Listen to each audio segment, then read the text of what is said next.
नमस्कार। आप सभी का हार्दिक स्वागत है, अभिनंदन। आज अपन टॉपिक शुरू कर रहे हैं रिसर्च एप्टीट्यूड, शोध में अभिक्षमता। नेट जेआरएफ में एक क्वेश्चन जो है, यहीं से भी कुछ पुटअप होते रहते हैं और उसमें अपन देखते हैं कि रिसर्च के बारे में कुछ जानकारी प्राप्त की जाती है। रिसर्च क्या है, रिसर्च किस तरह से काम करता है, रिसर्च कितने प्रकार का होता है, और इससे सामान्य से क्वेश्चन पूछे जाते हैं जिसमें अपने जो भी नेट जेआरएफ का एग्जाम दे जाता है उनके जो मानसिक परीक्षण के संदर्भ में यह भी जाना जाता है कि वो रिसर्च के संबंध में कितनी जानकारी रखता है। रिसर्च के सामान्य क्वेश्चन पूछे जाते हैं जिसमें यह होता है। तो आइए देखते हैं, इस टॉपिक को समझते हैं। अगर इस टॉपिक की बात करते हैं तो पहला ही कंसेप्ट यह हो जाता है कि शोध क्या है। इस शोध की बंद बात की जा रही है, क्या है, इसको अपन विचार कर लेते हैं कि शोध क्या है। शोध को जो समझा जाता है, अधिगम किया जाता है, वही शोध अधिगम कहता है।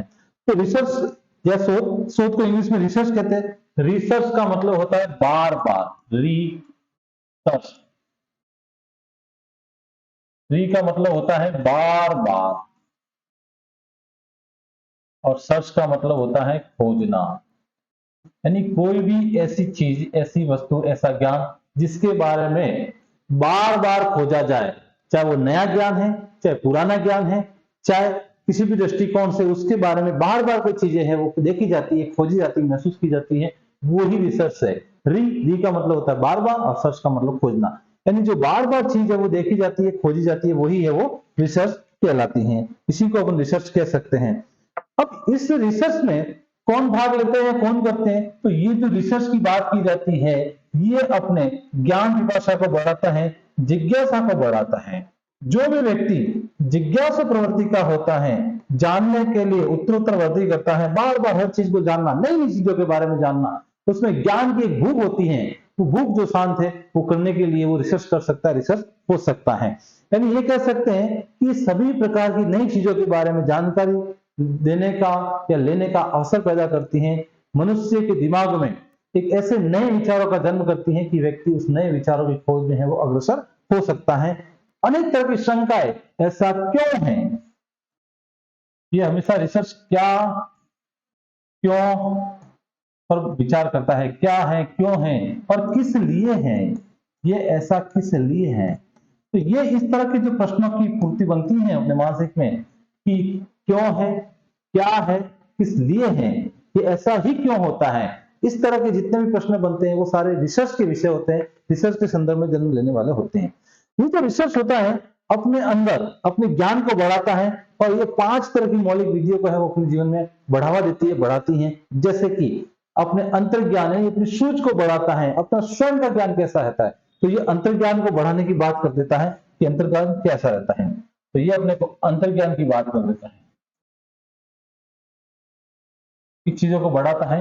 यानी किसी भी चीज में अपन जानने के लिए कोशिश करेंगे, नई नई चीजों के बारे में जानेंगे, तो यहाँ अपन ये देखेंगे कि क्या चीज है जो पहले से अपने को पता है या पता नहीं है और अपन कहां से शुरू करें, वो चीज होती है, वो अंतर्ज्ञान की बात कह देता है।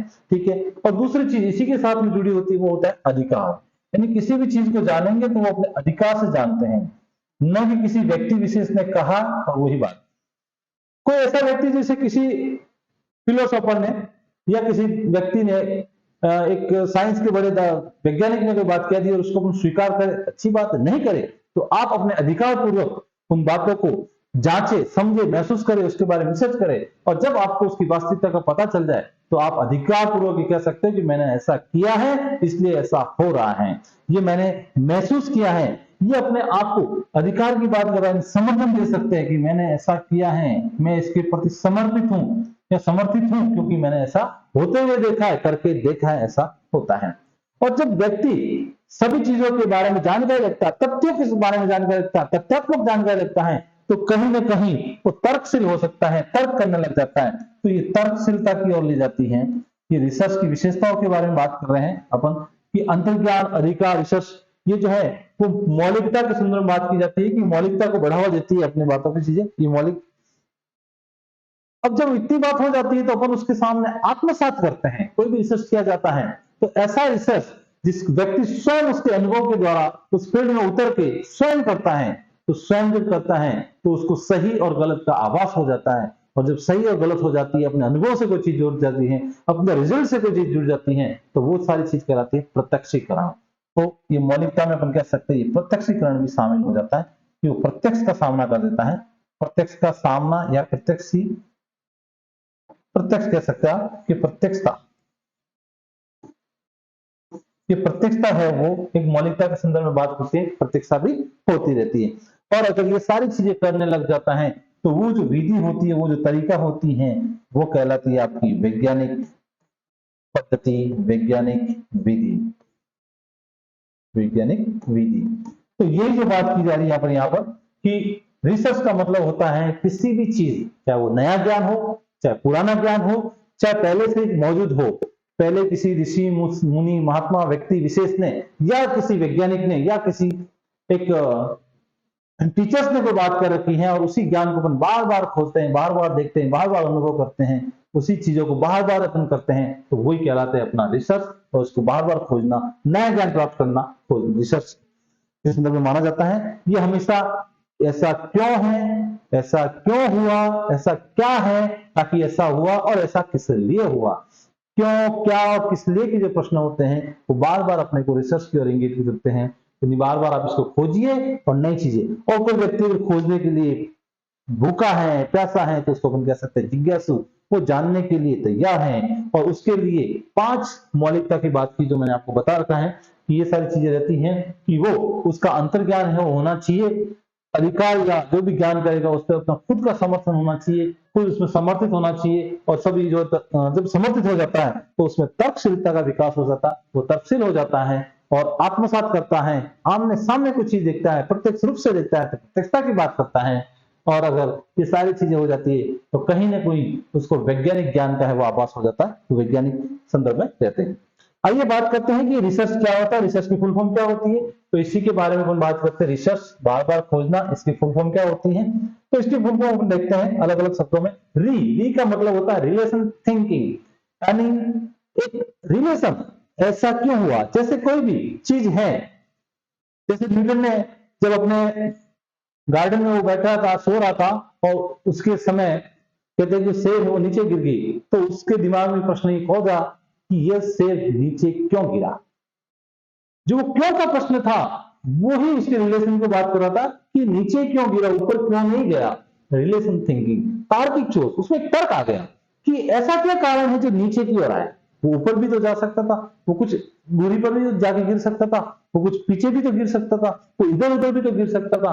तो ये जो बात की गई है, यही बात उसके तर्क के बारे में बात कर रही है, तार्किक सोच की बात कर रही है, यानी उसके दिमाग में एक तर्कशीलता बात आ गई, रिलेशन थिंकिंग की बात की गई है। तो ये जो है वो तर्क था, और तथ्य था, तर्क के साथ था कि ऐसी क्या चीज थी जिसकी वजह से ये यहीं पे और नीचे गिरी, ऊपर क्यों नहीं गिरी।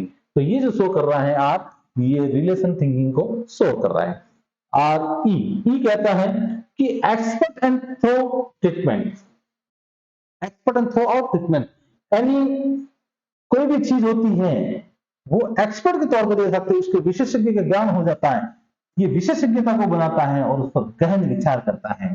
ये सामान्य बात नहीं की जाती है कि ऐसा हुआ, हाँ हुआ होगा, सेब नीचे गिरा, हाँ गिरा, नहीं ऐसा नहीं, क्यों गिरा। और जब गिरने के ऊपर उसने जब बहुत बड़ी ग्रेविटी का रूल जब लागू किया, उसने ग्रेविटी की बात की, तो वो अपने आप में विशेषज्ञ शामिल हो गया। यानी रिसर्च के बारे में जो बात करता है तो रिसर्च उसको एक विशेषज्ञ की ओर ले जाता है, उसको विशेषज्ञ बनाता है कि यह उस चीज का एक्सपर्ट माना जाएगा, और वो एक गहन विचारक वाला माना जाता है। तो आउट थिंकिंग ट्रीटमेंट की बात की जाती है, गहन विचारक के रूप में माना जाएगा कि ये व्यक्ति है बहुत ही भारी है और गहन विचारक है।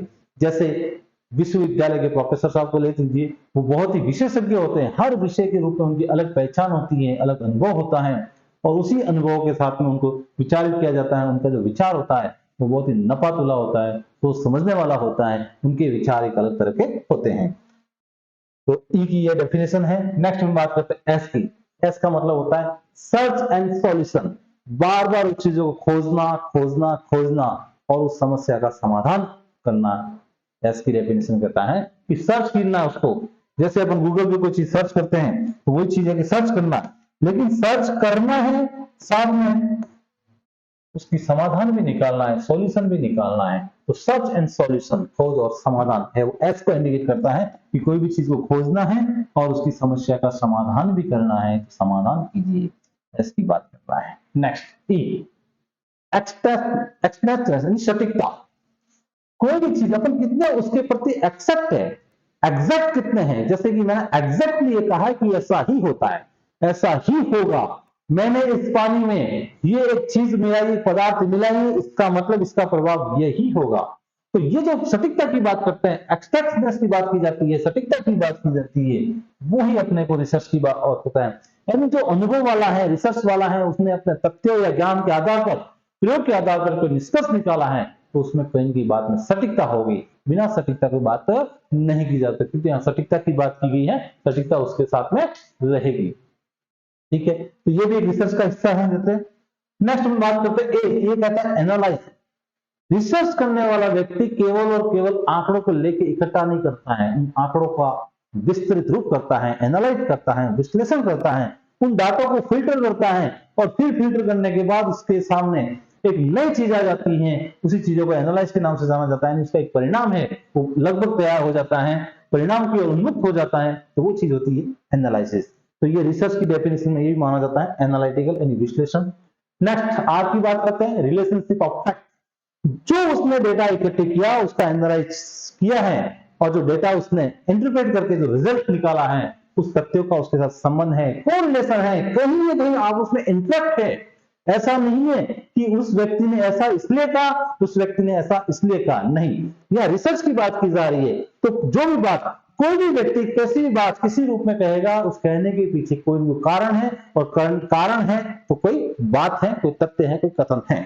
तो यहां जो भी तथ्य होते हैं वो सही होंगे। जैसे सुबह सवेरे जल्दी उठने के क्या लाभ है, तो ये लाभ कुछ ना कुछ है, इसलिए अपन उठ रहे हैं, यदि कोई लाभ नहीं होता तो अपन क्यों उठते। तो यहाँ तथ्यों का संबंध है, जो तथ्य है, सुबह जल्दी उठना चाहिए, 90% लोग कहते हैं उठना चाहिए, इसका मतलब अधिकतर लोगों ने माना है, तो इसके पीछे कोई भी कारण है।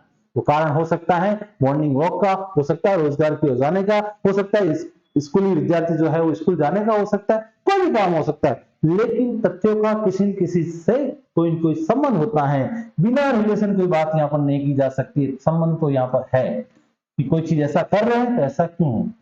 सुबह उठते ही आपको पानी पीना है, क्यों पिए पानी, क्यों पी रहे पानी, तो इसका मतलब उसका भी कोई संबंध है। भूखे पेट आपको टैबलेट नहीं लेनी है, क्यों नहीं लेनी है, नहीं लेनी है, इसका मतलब इसका कारण है कि नहीं लेनी है, और लेनी है तो उसके पीछे भी क्या है, कारण है। तो कोई भी चीज, कोई भी तथ्य है, उसका आपस में एक संबंध रहता है, इंटरप्रिटेशन रहता है, फैक्ट रहता है, तो ये रिलेशनशिप ऑफ फैक्ट की बात की जाती है। और नेक्स्ट अपन बात करते हैं इन सभी चीजों का कंक्लूजन करके वापस अपन देखते हैं, तो ये चीज आ जाती है अपने ई की बात की जाती है। ये कहता है क्रिटिकल ऑब्जर्वेशन। आपके बाद ये अपने क्रिटिकल ऑब्जर्वेशन यानी बहुत ही सूक्ष्मता से सावधानी पूर्वक निरीक्षण करना है। कोई भी निरीक्षण करता है वो केवल हवा में बात नहीं कर सकता, ऊपर ऊपर से देखा हाँ ये चीज ऐसी है, ऐसी है, ऐसा नहीं, बारीकी से जांच करना, चाहे उसके लिए उसको एक शेड्यूल बनाना पड़े। जैसे कभी कोई स्कूल में मान लीजिए, यूनिवर्सिटी में मान लीजिए, या अस्पताल में मान लीजिए, कोई बाहर का अधिकारी आकर ऑब्जर्व करता है, तो केवल वहां की व्यवस्थाओं को देख के ही आता, अपितु वहां की जो रिकॉर्ड होते हैं उस रिकॉर्ड को भी देखते हैं, वहां की व्यवस्थाओं को भी देखते हैं, वहां के बारीक से बारीक बिंदु को देखते हैं, तो उसी चीज को कहा जाता है क्रिटिकल ऑब्जर्वेशन। सूक्ष्मतापूर्वक ऑब्जर्वेशन करना, सावधानी पूर्वक निरीक्षण करना, एकदम कहीं कोई ऐसा बात तथ्य नहीं हो जाए जो इससे मिस हो जाए। तो ये कहता है, साथ ये कहता है कि केयरफुल प्लानिंग, कोई भी प्लानिंग की जाए, कोई भी योजना बनाई जाए तो केयरफुल होनी चाहिए। तक ऐसे नहीं कि हवा में बात की जाए, या ऐसे नहीं कि उसका कोई सीक्वेंस नहीं हो, या कोई भी उसका क्रम है वो नहीं हो, केयरफुली होनी चाहिए, तरीके से होनी चाहिए, क्रमबद्धता होनी चाहिए, एक रोचकता के साथ होनी चाहिए। तो ये होती है केयरफुली प्लानिंग की बात की गई है। फिर ये कहते हैं कंस्ट्रक्टिव एटीट्यूड, यानी कहते हैं कोई भी चीज है वो ऐसे एटीट्यूड में हो कि नई चीज बनाने वाली हो, रचना वाली हो, कोई नया बनाने वाली हो, मौलिकता की ओर बात करने वाली हो। अगर कोई चीज मौलिक नहीं है और एज इट इज एज है, तो उसमें नयापन नहीं है, तो रिसर्च की अप्रोच को पूरा करने में कहीं कहीं पीछे रह रही है। तो रचनात्मकता की बात नहीं कर रही, यहाँ ये कह रहा है कि कोई भी व्यक्ति है उसका दृष्टिकोण, उसका काम करने का तरीका एक क्रिटिकल अप्रोच की ओर होना चाहिए, कंस्ट्रक्टिव अप्रोच की ओर होना चाहिए, रचनात्मक दृष्टिकोणता की बात कर देती है। नेक्स्ट ये कहता है कि कंडीशनल जनरेशन होना चाहिए, यानी कोई ऐसी कंडीशन के साथ कोई चीज होनी चाहिए जिसका अपन कंक्लूजन कर सकते हैं, संक्षिप्त बात की जा सकती है, बहुत बड़ी बात बहुत छोटे से। जैसे कि अपन रिसर्च किया जाता है, देश भारत देश में वर्तमान में गरीबी की क्या स्थिति है, तो इसका जो गरीबी का आकलन अपन करने जाएंगे तो उसके अलग अलग डेटा आ जाएंगे, उस डेटा को लेकर बहुत ही कंक्लूजन में बात करेंगे कि इतने परसेंट है वो गरीब है, इतने परसेंट सामान्य है, इतने परसेंट अमीर है, इतने परसेंट अमीर से उच्च श्रेणी के हैं। तो ये जो अपने डेटा की बात है संक्षिप्त में बात कर रहे हैं, तो पूरा डेटा निकालने के बाद उसमें कंक्लूजन वाली बात की जाती है, तो वो सी को इंटरप्रेट करती है, रिसर्च के बात सी को करती है। नेक्स्ट हम बात इसी में करते हैं H, honestly and hard work. बिल्कुल, एक अच्छे रिसर्चर को हमेशा ऑनेस्टली होना जरूरी है, ईमानदार होना जरूरी है, क्योंकि रिसर्च की एक सबसे बड़ी इंपॉर्टेंट बात होती है, विशेषता होती है, वो होती है ईमानदारिता, ऑनेस्टली।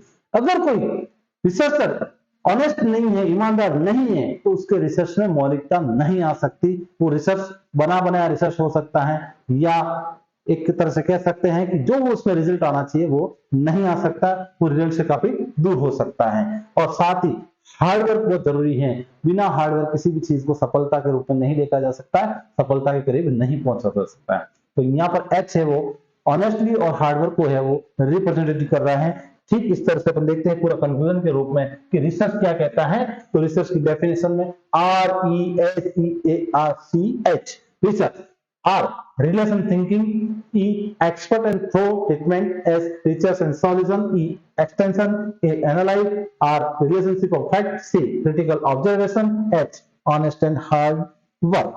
तो ये सारे जो बात की गई है ये रिसर्च के हैं, और इनके फुल फॉर्म के अकॉर्डिंग ही अपन पूरे रिसर्च के लगभग पूरे डेटा को एक तरह से कंक्लूजन के रूप में समझ सकते हैं कि रिसर्च क्या कह रहा है। तो रिसर्च ये कह रहा है कि एक तार्किक दृष्टिकोण वाला व्यक्ति, नई सोच वाला व्यक्ति एक हार्डवर्क के साथ, ईमानदारी के साथ काम करता है, और नए दृष्टिकोण से, नए विचारों से, रचनात्मक चीजों से एक नई चीजों के बारे में जानकारी हासिल कर सकता है। उसके लिए उसको ईमानदार और हार्डवर्क भी होना बहुत जरूरी है। अगर वो ईमानदार नहीं है, हार्डवर्क नहीं है, रचनात्मकता की बात नहीं कर रहा है, तो उसका रिसर्च एक अच्छे एनालिटिक की ओर नहीं जा पाएगा, उसकी अच्छी है वो क्वालिटी नहीं आ पाएगी। तो ये है अपने रिसर्च की बात की, ये सारी रिसर्च साथियां।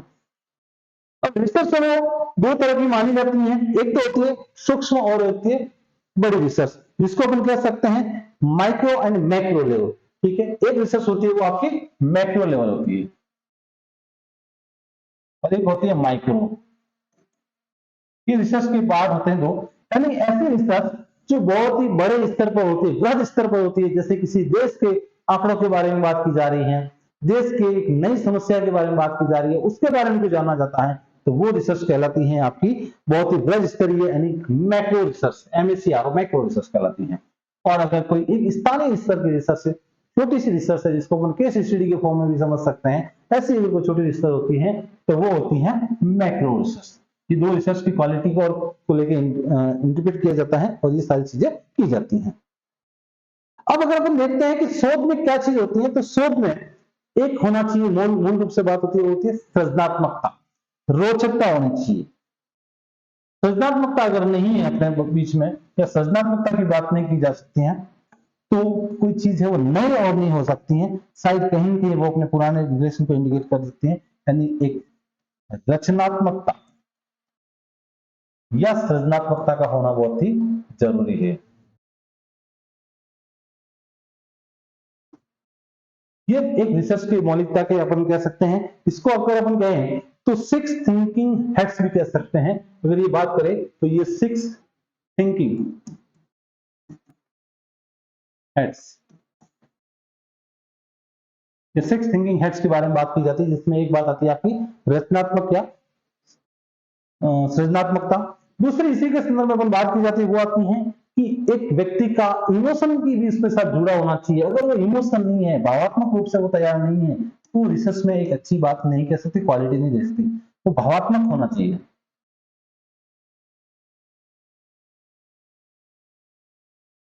भावात्मक का उसका होना जरूरी, उसके भाव होना चाहिए। अब भाव क्या हो सकते हैं, जैसे प्रेरित होना, कभी कभी उसको डिमांड हो सकता है, लेकिन स्वप्रेरित होना भी बहुत जरूरी है। स्वप्रेरित,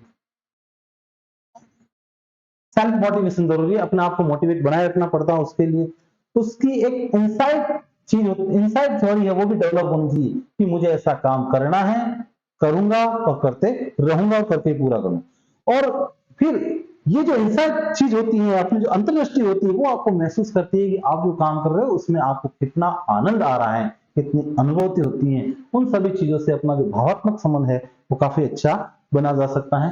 भावात्मक या कह सकते हैं भावनात्मक, यानी अपनी रिसर्च की भावनाओं के या रिसर्च के प्रति अपनी क्या भावना होती है, वो भावना होना बहुत ही जरूरी हो सकता है। अगर अपन इसमें कभी कभी ऐसी चीज भी आ सकती है कि नकारात्मकता की चीज भी आ सकती है, नकारात्मकता का भाव भी उसमें रहता है, तो उसको भी अपन कहते हैं। लेकिन नकारात्मक भाव क्यों आता है, यानी कोई चीज अपन कर रहे हैं और उसका परिणाम अपने को एक आसार होते हुए दिखता है, यानी उस नहीं हो पाता है, या कभी कभी कोई काम करते करते व्यक्ति थक जाता है कि यार ये मैं नहीं कर सकता हूँ, नई चीज हो सकती है, तो वो ऐसी चीज होती है, वो नकारात्मकता के मन में होती है। लेकिन ये इसको थोड़ा सा अपने को साथ में नहीं रखना, इसको हमेशा अवॉइड करना है, इसको नहीं रखना। ये नकारात्मकता के भाव को दूर रखने की बात की जा सकती है, और हमेशा व्यक्ति को सकारात्मक रहना है, पॉजिटिव रहना है। अगर वो पॉजिटिव रहेगा तो हर काम को अच्छे से कर सकता है, वो आगे से आगे बढ़ सकता है, रिसर्च में मौलिकता है वो लाई जा सकती है। और ठीक और उसमें एक रचनात्मकता जो अपन ने यहाँ बात की वही है कि रचनात्मकता का होना बहुत जरूरी है, यानी नई रचना करना है। यानी इसमें अपन ये कह सकते हैं कि नए तरीके से रचना करना,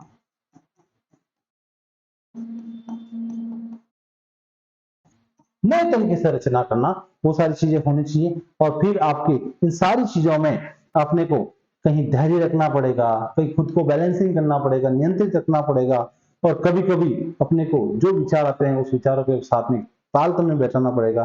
तो ये सारी चीजें होती है वो प्रक्रिया के तहत मानी जाती है, यानी प्रक्रियात्मक भी है वो अपने भाव में माना जाएगा, प्रक्रियात्मक। और ये जो 6 चीज मानी जाती हैं इसको 6 थिंकिंग हेड्स के नाम से जाना जाता है, यानी 6 प्रकार की जो थिंग्स होती हैं, हेड्स होती हैं, इनका रिसर्च में बहुत ही उपयोग है वो होता रहता है, किया जाता रहता है। तो ये 6 हेड्स के रूप में मानी जाती हैं। नेक्स्ट हम बात करते हैं कि अनुसंधान क्यों करे, इसकी क्या ऑब्जेक्ट है। तो यहाँ पर ऑब्जेक्ट की बात की जा सकती है। इससे पहले हम समझते हैं एक वैज्ञानिक विधि, एंड रिसर्च है वो साइंटिफिक मेथड है, वैज्ञानिक विधि है, यानी ऐसा ज्ञान जो विज्ञान के तरीके से होता है, एक क्रमबद्ध तरीके से होता है, उसमें क्रमबद्धता बहुत जरूरी है, क्रमबद्धता से होता है, नई तरीके से होता है, क्रमबद्धता उसमें बनी रहे, मौलिकता बनी रहे, नया काम होता है, सीखते हैं, उसी ज्ञान को है वो वैज्ञानिक विधि कहते हैं। और वैज्ञानिक विधि में क्या क्या समाहित होती है तो अपन देखते हैं। वैज्ञानिक विधि में एक समस्या की पहचान की जाती है, आइडेंटिफाई अ प्रॉब्लम, यानी किसी भी एक समस्या को अपन आइडेंटिफाई करते हैं। जैसे देश में वर्तमान में शिक्षा का स्तर किस स्तर पर है, या शिक्षा है वो किस मायने में जा रही है, तो ये अपनी समस्या हो सकती है। तो कभी भी यहाँ ध्यान रखना, रिसर्च में एक समस्या को लिया जाता है, न कि 2 समस्या या 2 से अधिक समस्या, केवल और केवल एक ही समस्या पर बात की जाती है। अगर एक से अधिक समस्या है तो रिसर्च की मौलिकता और रिसर्च की जो ओरिजिनलिटी होती है वो कहीं ना कहीं प्रभावित कर देती है, उसमें अपने को अच्छा नहीं महसूस होता, नहीं रिजल्ट नहीं आता। तो वैज्ञानिक विधि में एक समस्या को पहचान करना, आइडेंटिफाई करना, की पहचान हो वो प्रॉपर हो, ऐसी पहचान जिसके बारे में अपन जान सकते हैं, जानने का प्रयास किया जा सकता है, उसको आइडेंटिफाई किया जा सकता है, वैसी पहचान होनी चाहिए। एक व्यक्ति अगर कोई एक काम करता है तो उसको नहीं जाना चाहिए, ऐसी समस्या लो जिसके बारे में अपन अध्ययन कर सकते हैं, तो वो जो समस्या होती है वो की जा सकती है। जैसे वर्तमान में तकनीकी शिक्षा की जो स्थिति है उसके बारे में विचार किया जा सकता है, मैनेजमेंट के जो ज्ञान है उसके बारे में बात की जा सकती है। तो ऐसे समस्या हर विषय में हो सकती है, हर सब्जेक्ट में हो सकती है, हर सब्जेक्ट एक बिंदु में हो सकती है, कहीं पर भी समस्या हो सकती है, उसको करना। और उससे संबंधित है अपने को डेटा कलेक्ट करना होता है। अगर अपन समस्या की पहचान कर दी, उसको आइडेंटिफाई कर दिया, और उसकी पहले तो उसके लिए अपने को बनानी पड़ेगी हाइपोथेसिस, अपनी परिकल्पना बनाना, क्या ऐसा हुआ होगा, क्या ऐसा होगा, क्या ऐसा करना उचित होगा, क्या ऐसा रहा होगा, संभावित परिकल्पना, संभावित जो अपन एक सपनों के रूप में सोचते हैं कि ऐसा होगा, ऐसा होगा, ऐसा हुआ, ऐसा हो सकता है, वो जो संभावित चीजें वो हमने हाइपोथेसिस बनाई होती हैं। और हाइपोथेसिस की जांच के लिए अपन क्या करते हैं, डेटा कलेक्ट करते हैं, डेटा कलेक्ट करते हैं। डेटा करने के बाद जो डेटा आता है उस डेटा का एनालाइज किया जाता है, और एनालाइज करने के बाद अपन उसको टेस्टिंग करते हैं, परीक्षण करते रहते हैं, और जब परीक्षण होने के बाद सारी हाइपोथेसिस टेस्ट हो जाती हैं, तो फिर अपन उस परिणाम के बारे में बात करते हैं, व्याख्या की बात करते हैं, और व्याख्या हो जाती है तो फिर अपन जाते हैं एक मुख्य बिंदु की ओर होता है, और वो होता है निष्कर्ष। यानी किसी भी चीज के बारे में अपने को एक रिजल्ट की जाना, निष्कर्ष निकालना। तो ये जो स्टेप होते हैं, आइडेंटिफाई ऑफ द प्रॉब्लम, ठीक है, data interpret, hypothesis and expense of the data, ये सारी जो चीजें होती हैं, expression of the result and conclusion, ये जो स्टेप माने जाते हैं, ये सारे के सारे स्टेप जो होते हैं वो साइंटिफिक रिसर्च के माने जाते हैं, वैज्ञानिक विधि के माने जाते हैं, एक सही तरीके माना जाता है। अगर इसमें कोई भी स्टेप ऊपर से नीचे हो जाता है तो वो वैज्ञानिक विधि के क्रम में उचित नहीं बैठता, वो अपना क्रम है वो तोड़ देता है, वो क्रमता की पद्धति नहीं बन जाती है। ठीक है, तो ये वैज्ञानिक विधि के तौर पे होना बहुत जरूरी है। अगर वैज्ञानिक विधि से नहीं होता है तो कहीं कहीं ये अपने आप को एक रिजल्ट ओरिएंटेड चीजें है वो नहीं होती है। नेक्स्ट अपन बात करते हैं इसी टॉपिक में कि अनुसंधान के ऑब्जेक्ट क्या होते हैं, क्या उद्देश्य होते हैं। तो ऑब्जेक्ट ऑफ रिसर्च,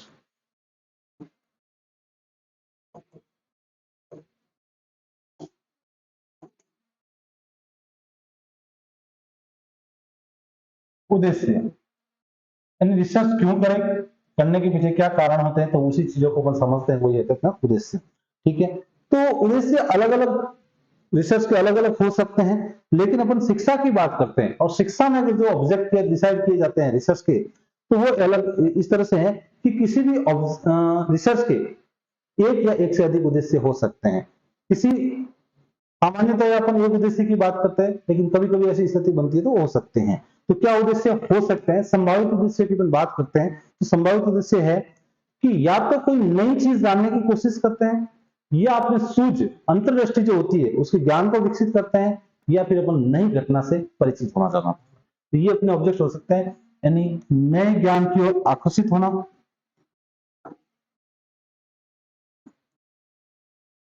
नए ज्ञान की ओर आकर्षित,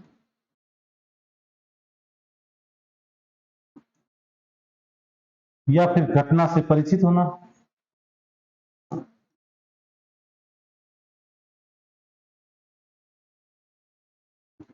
या फिर अंतर्दृष्टि को विकसित करना।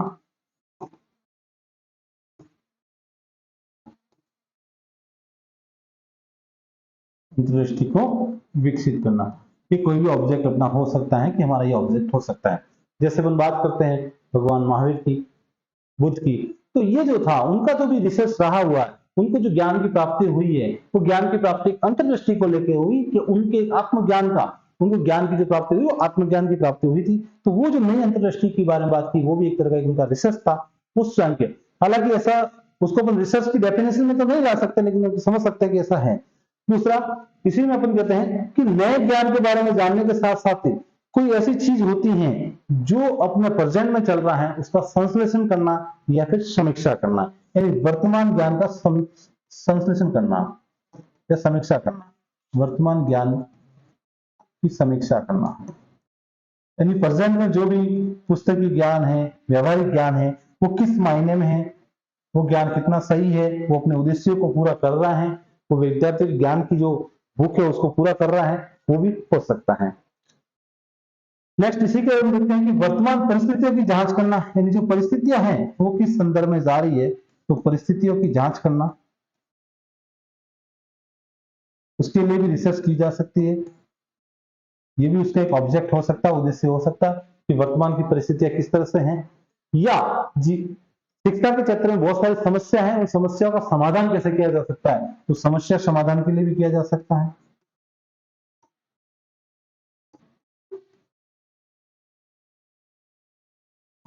समस्या समाधान हेतु भी अपना रिसर्च का एक ऑब्जेक्ट हो सकता है, उद्देश्य हो सकता है, तो वो भी हो सकता है।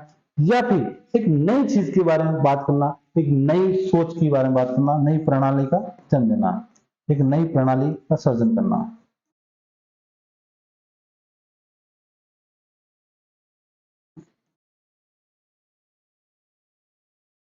तो ये जो अपन बात कर रहे हैं ये एक रिसर्च के ऑब्जेक्ट हो सकते हैं, उद्देश्य हो सकते हैं। कि नए ज्ञान की ओर अपन जाने की बात कर रहे हैं, वो भी अपना ऑब्जेक्ट हो सकता है। घटना से परिचित होने की बात की जा सकती है कि हम नई घटना की ओर है वो परिचित होना चाह रहे हैं। अपने जो ज्ञान है अंतर्दृष्टि है उसको विकसित कर सकते हैं, या जो वर्तमान में जो भी ज्ञान है उसकी समीक्षा करें, परिस्थितियों की जांच करें, या समस्या के समाधान की हो जाए, या फिर एक नई प्रणाली का सृजन करें। इसमें से किसी भी व्यक्ति का कोई भी ऑब्जेक्ट हो सकता है, उस उद्देश्य को लेकर बात कर सकता है, वो उद्देश्य रहता है। तो ये जो होते हैं उसके ऑब्जेक्ट होते हैं। नेक्स्ट इसी में बात करते हैं कि शोध की क्या क्या विशेषताएं होनी चाहिए। तो यहाँ विशेषताओं की बात की जा रही है, शोध की या रिसर्च की विशेषता, प्रैक्टिस ऑफ रिसर्च।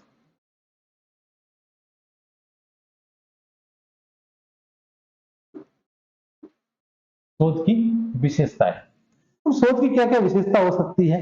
तो सीधी सी बात है कि शोध ऐसा होना चाहिए जो किसी भी जगह कहीं पे भी किसी रूप में किया जाए उसका परिणाम है वो सार्थक हो, और परिणाम में एक रूपता बनी रहे, इक्वलिटी है उनकी जो है इक्वलिटी बनी रहनी चाहिए, चाहे वो किसी भी कंडीशन में कहीं पे भी किसी व्यक्ति द्वारा कहे, उसके परिणाम है वो हमेशा ऐसा होना चाहिए। तो उस परिणाम हमेशा एक जैसे बने रहे उसके लिए एक पैटर्न होता है, वो होता है ऑब्जेक्टिविटी, जिसको अपन कह सकते हैं वस्तुनिष्ठता। तो रिसर्च की जो विशेषता होती है वो ये कहता है कि ये हमेशा वस्तुनिष्ठता की ओर होना चाहिए, ऑब्जेक्टिविटी की ओर होना चाहिए, क्योंकि उसमें परिणाम सही होने के चांसेस ज्यादा होते हैं। तो इसको वस्तुनिष्ठता होना जरूरी है, ऑब्जेक्टिविटी, ऑब्जेक्टिविटी का होना बहुत ही जरूरी है। जैसा कि आपने देखा होगा कि प्रतियोगी परीक्षा में परिणाम एक समान लाने के लिए सभी जो भी विद्यार्थी है वो सभी विद्यार्थी बैठते हैं, उनके परिणाम सही रहे सभी रूप, तो उसके लिए एक जो पैटर्न होता है वो ऑब्जेक्टिविटी पैटर्न होता है, ऑब्जेक्टिव क्वेश्चन पैटर्न ही होता है। तो इसी तरह तो उसमें क्या होता है कि एक अपने स्वयं के भाव उत्पन्न नहीं हो सकते हैं, अपनी मौलिकता है वो इधर उधर नहीं हो सकती है, result oriented pin point question की जो बात की जाती है वही होती है। तो उसके लिए उसका ऑब्जेक्टिविटी होना बहुत ही जरूरी है। अगर ऑब्जेक्टिविटी नहीं होता है तो वो ऐसा नहीं हो सकता है। दूसरा हम बात करते हैं कि एक मानकीकरण होना चाहिए, एक स्टैंडर्डीकरण होना चाहिए, एक स्टैंडर्डाइजेशन होना चाहिए। अगर कोई भी चीज है वो मानकीकरण नहीं, स्टैंडर्डाइजेशन नहीं है, उसका मानक नहीं है, तो उसके बारे में एक डाउट रहता है कि वो डेटा है वो सही कलेक्ट नहीं होगा, डेटा में वेरिएशन आ सकता है, उसके रिजल्ट में वेरिएशन आ सकता है। तो उसके लिए उसका एक मानकीकरण स्टैंडर्डाइजेशन होना जरूरी है। ये सारी चीजें उसके जरूरी है। फिर अपन कहते हैं कि अवधारणा जो भी होती है, अपनी जो हाइपोथेसिस बनाई जाती है, अपनी जो भी अपने जो कॉन्सेप्ट है वो कॉन्सेप्ट क्लियर होना चाहिए, कॉन्सेप्ट का मैप का होना जरूरी है। तो इसके लिए अपन कह सकते हैं कि जो भी इंसान की अवधारणा होती है वो अवधारणा सही हो, अवधारणाओं का संचालन सही हो। ठीक है, तो यहां अपन बात कर सकते हैं सही अवधारणा है, कॉन्सेप्ट।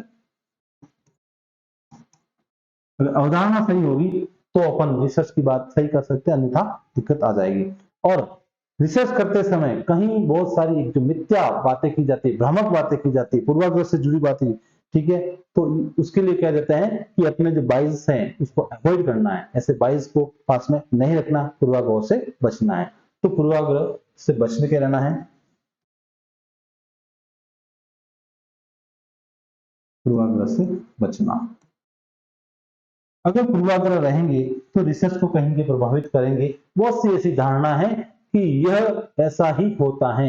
हमारे यहाँ पर जब भी कोई जैसे कहते हैं कि कोई दो व्यक्ति है वो खाना बनाते समय लकड़ी पीटते थे, फिर किसी ने पूछा कि भाई ऐसा क्यों कर रहे हैं, तो कि हमारे परंपरा से ये रिवाज आया हुआ है कि खाना खाते लकड़ी पीटते हैं। और जब रिसर्च करके पता किया तो पता लगा कि उनकी 5 पीढ़ी से पहले कोई दो पति पत्नी थे, वो अंधे थे, और जब वो अंधे थे तो खाना बनाने के बाद खाते थे तो लकड़ी इसलिए पीटते थे कि कोई कुत्ता बिल्ली या जंगली जानवर उनके पास नहीं आए। लेकिन वो अंधे थे, उन्होंने उस चीज का यूज किया, लेकिन उसके बाद उनकी जो नई जनरेशन आई उन्होंने उसी चीज को कंटिन्यू किया और एक उन्होंने धारणा बना दी कि जब जब भी हम या हमारे परिवार के लोग खाना खाते हैं तो हम लकड़ी पीटते रहते हैं। तो ये जो बातें आती हैं वो पूर्वाग्रह की आती हैं, और ये पूर्वाग्रह होते हैं वो अपने रिजल्ट को लेके इंडिकेट करते हैं, छोड़े जाते हैं और उसको प्रभावित करते हैं। ठीक है, फिर आपकी बात आती है कि जो अपन डेटा लेते हैं वो वैलिड डेटा होना चाहिए, यानी मान्य डेटा होना चाहिए। ठीक है, डेटा ऐसा नहीं हो कि वो अपने रिजल्ट को प्रभावित करे, तो डेटा मान्य रहना चाहिए। मान्य डेटा होगा तो उससे अपन कोई भी चीजें वो अच्छी कर सकती हैं, अपने जो कार्य है वो अच्छा हो सकता है। जो भी डेटा लिया जाए वो एक वैलिड होना चाहिए, उसकी वैलिडिटी विश्वसनीयता बनी रहनी चाहिए। अगर वो विश्वसनीय डेटा नहीं है तो फिर उसका कोई मतलब नहीं है। यानी जो रिसर्च होता है, रिसर्च की एथिक्स की बात करें तो उसमें विश्वसनीयता, रियलिटी यानी वास्तविकता होना बहुत जरूरी है। अगर वास्तविकता नहीं है तो उस शोध को प्रभावित किए बिना नहीं रह सकता, उस शोध को प्रभावित करेगा ही करेगा। ठीक है। और जो भी रिसर्च, जो भी विश्वसनीयता के डेटा रहता है तो उसका कहीं ना कहीं आपस में संबंध होना जरूरी है, संगतता होना जरूरी है।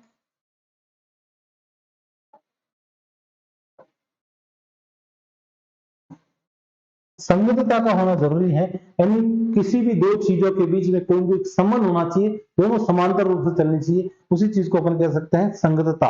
और ये अगर संगतता सही होगी तो काफी हद तक उस चीजों को है वो सही रूप से अपन देख सकते हैं, अगर अन्यथा वो अपने रिलेशन को है वो इफेक्ट करता ही करते रहता है। ठीक है। तो ये सारी चीजें होती हैं वो रिसर्च की विशेषताओं के रूप में मानी जाती है कि ऐसी सारी चीजें होती हैं वो रिसर्च के साथ में जुड़ी होनी चाहिए, रिसर्च में ये सारी चीजें होती रहती हैं। अपन इसी के बाद में हम बात करते हैं कि कई बार पूरा जो अपन रिजल्ट निकाल लेते हैं और लास्ट में अपन उसको मापते हैं और मापन में अपनी से बहुत सारी गलतियां हो जाती हैं, तो उसको अपन कह सकते हैं मापन में त्रुटियां या गलतियां, एरर ऑफ मेजरमेंट। मापन में गलतियां, इसको आप त्रुटियां भी कह सकते हो।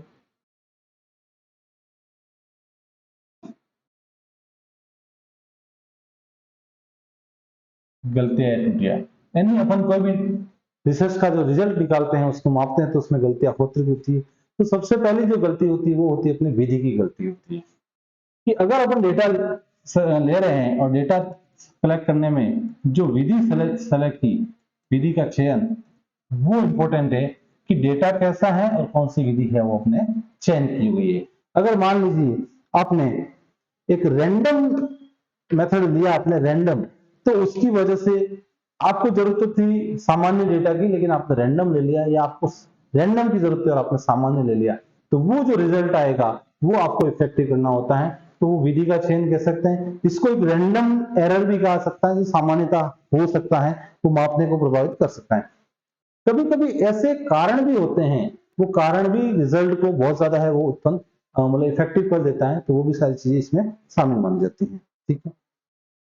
फिर आता है इसमें कि जो भी अपन जो डेटा लिए जा रहा है वो डेटा कहां तक लिया है, उसकी सीमा क्या है, तो उसकी सीमा की बात की जा रही है।